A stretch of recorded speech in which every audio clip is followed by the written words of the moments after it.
Element 115, the fuel they had, was stable. In other words, it didn't decay. It wasn't emitting radioactivity.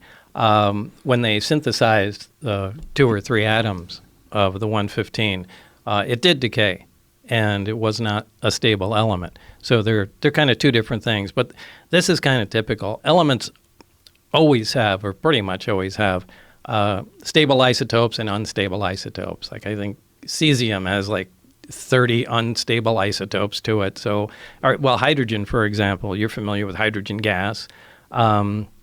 It's stable. It's not radioactive. But there's also 2 other types of hydrogen, deuterium and tritium. And deuterium isn't radioactive. It's another stable isotope of hydrogen. But tritium is radioactive. Now, they're all hydrogen, but they just have different amounts of neutrons.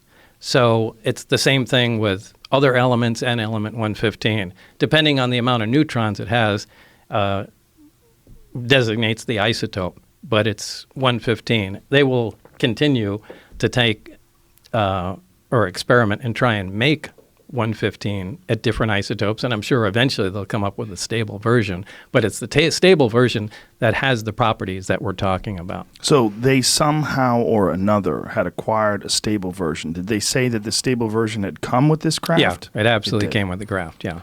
So at the time, you having a firm knowledge of the periodic chart and knowing what was real and what wasn't real, what was your reaction to having this stable element 115 that wasn't even supposed to exist?